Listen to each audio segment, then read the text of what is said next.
for me, arguably, the highlight of any Christmas dinner is the stuffing. This is stuffing on croute.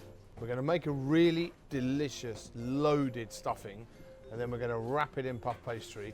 And this will actually not be that little thing on the side of your Christmas dinner. This will be the centerpiece of the table. For any stuffing, we need to start with a really lovely mince meat. You could just get straightforward pork mince, but I've gone a bit different here. I've got some turkey mince, I've got some pork mince, and I've also got some veal mince. I love veal mince. So it's kind of 1/3 of each. They all bring something slightly different. This is a little bit of ventrèche or pancetta, whatever you want to use. This is bringing a sort of smoky note to everything, giving a bit of texture. You don't need loads of it, but I always have a slab of this hanging around. These skins I don't waste either. They make fantastic bean soups and things like that. Really nice to use. Here's that mince, 1/3, 1/3, 1/3. Into this is going to go some beautiful ventrèche. This is some cranberries. They aren't the jarred cranberries or cooked cranberries. These are fresh cranberries. You chop them up, in they go. They bring acidity to the table here. This is chestnuts. Again, you don't have to buy these raw. These come cooked in a backpack bag, so they can go in there. They add a sweetness and nuttiness in there as well, and they give us beautiful texture, and it just makes it feel like Christmas. Sage, I love sage, and I think sage is quite important in any kind of stuffing. This is brandy or Armagnac.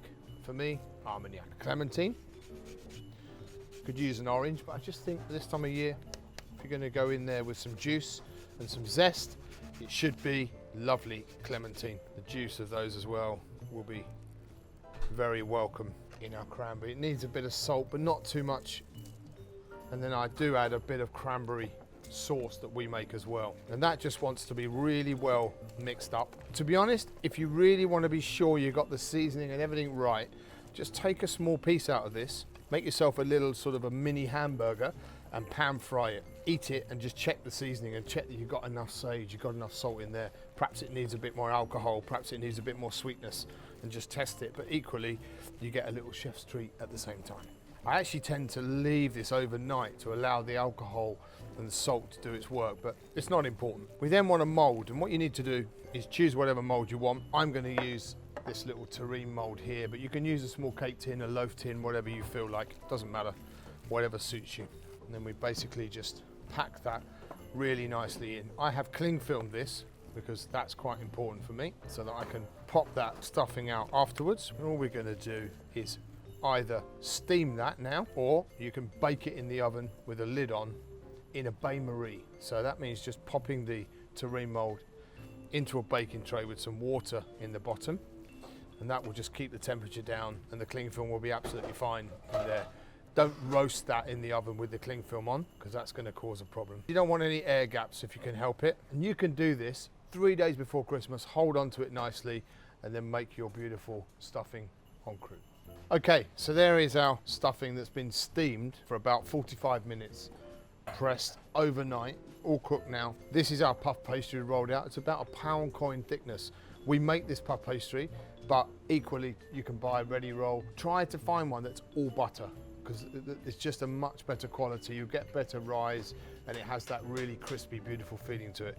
All you need to do now is turn that out onto 2 pieces of puff pastry, onto our puff pastry. I'm going to use an egg wash. Now, when you use egg wash, most of the time, I use a really rich egg wash. So I use rich egg yolks from a company called St. Hugh's, mixed with a little bit of double cream. And that just gives me that really extra thick, rich, deep colour, deep glaze.